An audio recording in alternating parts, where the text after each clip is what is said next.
Everybody loves an underdog story, a twist against the usual narrative, the one where the plucky hero goes face to face with the ruthless protagonist and wins.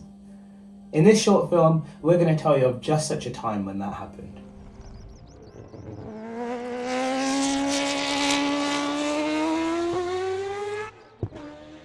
This is the Mazda 787B, which won the 24 Hours of Le Mans back in 1991. It became the first Japanese car to win it and remained the only Japanese success for almost 27 years. The 787B was also the first and last rotary engine car to win, in addition to being the first to use carbon brakes and a carbon clutch. To say it's important would be a severe understatement, but aside from the magnitude of its achievements, the 787B has etched itself into automotive folklore forevermore for one other reason: noise.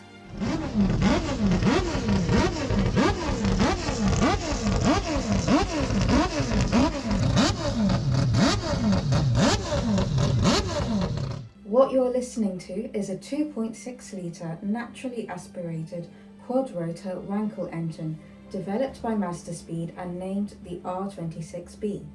Alongside some clever tactics and a massive slice of luck, this was the reason the 787B managed to beat the likes of Jaguar, Mercedes and Peugeot. But how did the story unfold, and what hurdles did Mazda face on its way to immortality?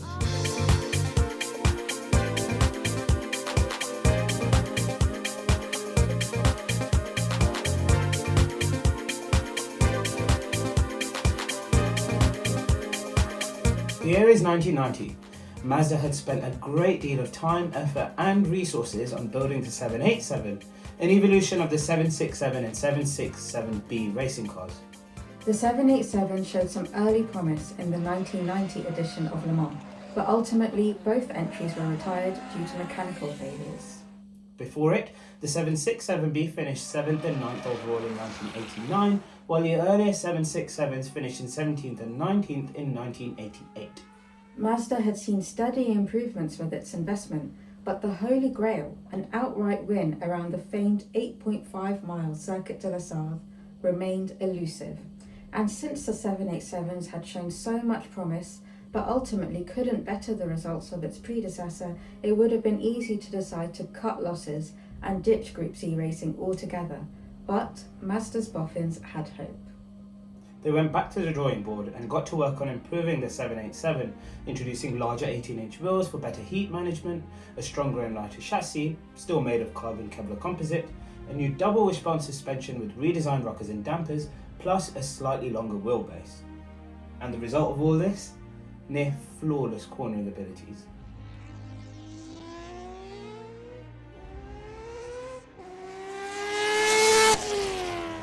That's not to say speed didn't matter, of course. If you're going to win Le Mans, you absolutely need to be quick on the Mulsanne straight. So Mazda swapped out the 13J rotary engine for a completely redesigned unit, the R26B. It featured a similar layout and displacement to the 13J, but with a few key differences. Mazda brought in telescopic intake trumpets, which could automatically adjust to optimize torque at low speeds, added a third spark plug per rotor for a more efficient fuel burn, upgraded the apex seals with ceramic coating to improve durability, and introduced a peripheral fuel injection system for a more refined fuel delivery.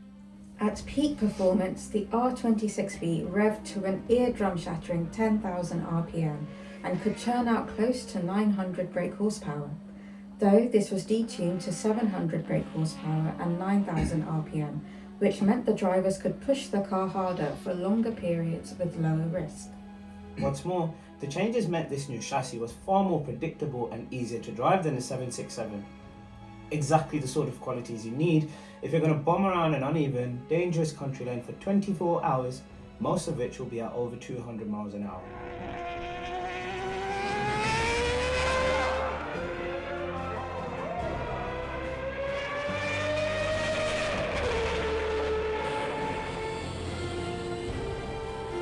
When everything was said and done, the team had carried out over 1,000 changes from the 767 and christened this new hope the 787B.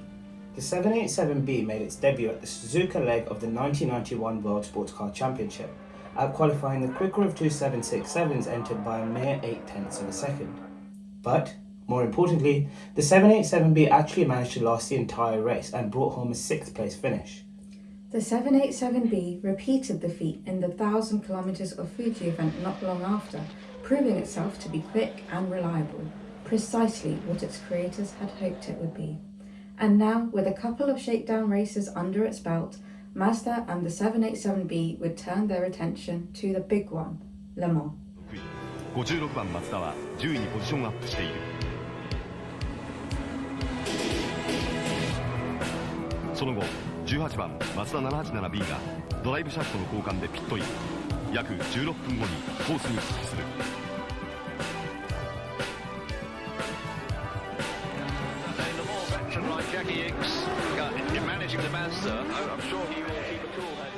Two cars, number 18 and 55, would be entered, with the number 55 car being headed by a trio of Formula One drivers, Bertrand Gachot, Volker Weidler, and 3-time Grand Prix winner Johnny Herbert.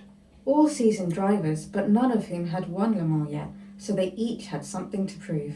And while the number 18 car retained Mazda's then typical white and blue livery, number 55 was given an eye-popping mix of orange and green, teamed with logos of its main sponsor, Renault. The number 55 car qualified fastest of the Mazda contingent, starting in 19th position. Ahead of it sat some truly terrifying competition. The 59th edition of the 24 Hours of Le Mans sees Peugeot make a grand return with two 905s. Equipped with a new V10 3.5 litre naturally aspirated engine, these Lions want to show their claws. The two cars came to the start fresh from winning at Suzuka in the championship in April. With drivers like Jabouille, Alliot, Rosberg and Dalmas, Peugeot are ready to take on the ogre that is Mercedes. The German constructor here with four C11s, a V8 5-litre turbo engine and talented drivers such as Jochen Mass, Alain Ferté, Jean-Louis Schlesser and young thrusters like Michael Schumacher or Karl Wendlinger. Mercedes want to hit hard. On the eve of the race, Mazda's team boss, Takeyoshi Ohashi, and team consultant, Jackie X, yes, that Jackie X, had a slight change of heart. While the plan until now was to focus on leaning into the 787B's reliability and impressive fuel economy, waiting for the opportune moment to pounce, Ohashi sat the drivers of the 55 787B down and gave them a clear new message. Drive as hard as you can. Stay within touching distance of the leading pack. Hit every apex, brake as late as possible, squeeze every ounce of performance from that engine, and most important of all, be brave. The stage was set for an enthralling 24 hours of racing.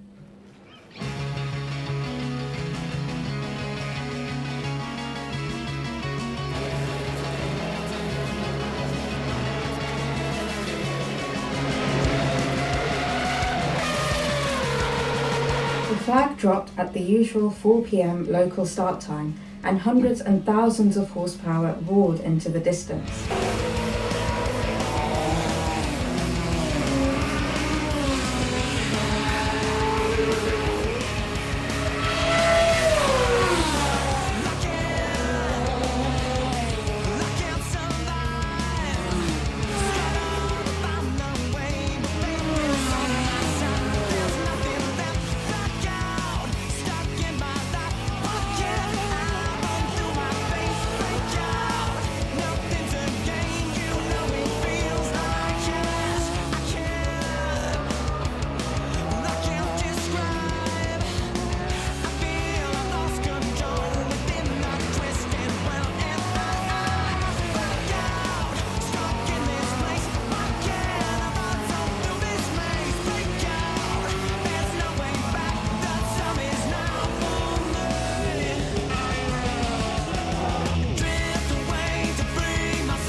An early tussle ensued between Jaguar and Peugeot before they eventually fizzled out with various mechanical issues, paving the way for a trio of Mercedes C11s to grab hold of the podium. And they were quick, with drivers like Jochen Mass and Michael Schumacher at the reins. Schumacher was so quick that he even smashed the lap record by over 5 seconds.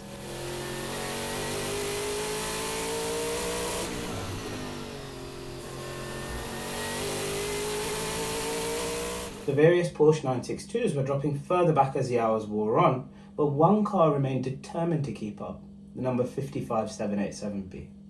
It continued to give chase, posting steady lap times and lying in wait before eventually the man in the clouds answered Mazda's praise.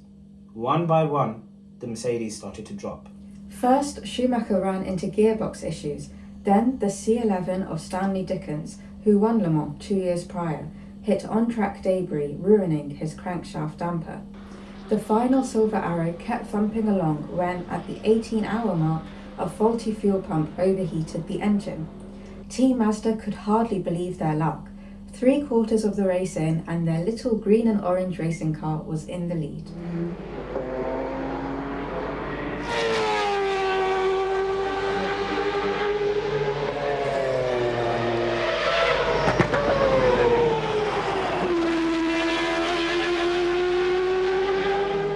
Herbert was in the driver's seat at this time, and Ickx then radioed him in to ask if he wouldn't mind staying in the car for the remainder of the race to ensure their victory.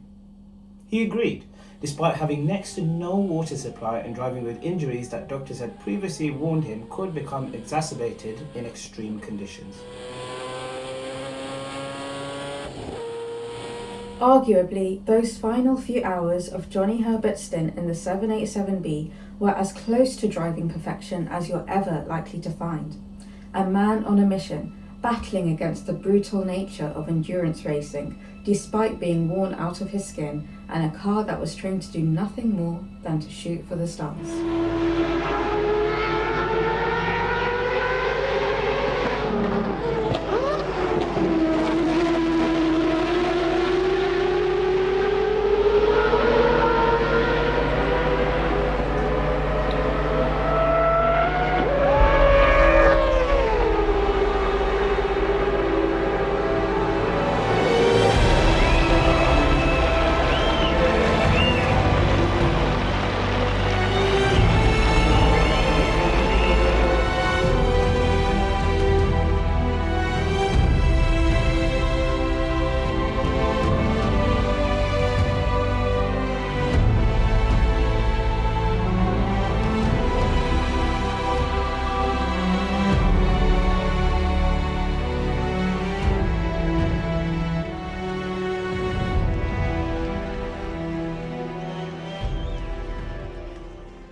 By the time Herbert crossed the finishing line, his team had completed an astonishing 362 laps and racked up a 2-lap lead over the chasing Jaguar. He was broken, severely dehydrated, his legs aching in pain, and his mind fizzling into emptiness, but the job was done. As for the 787B, post-race tests showed that its engine could have ran for another full 24 hours if it needed to, highlighting just how bulletproof Mazda's design was. Once Le Mans was over, Mazda immediately retired the number 55 car from its duties. Its purpose had been achieved, and it found a forever home as the crown jewel at the Mazda Museum in Hiroshima. It has, however, on occasion been let loose on demonstration laps at various circuits around the world. After all, it would be a great shame for something so special to be consigned to nothing more than the pages of history.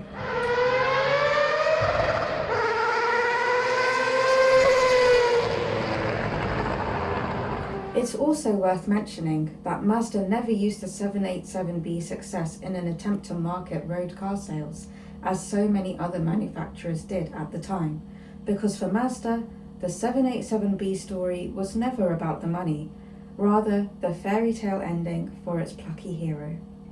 Thank you for tuning in to this episode of Hairpin Heroes. See you on the next one.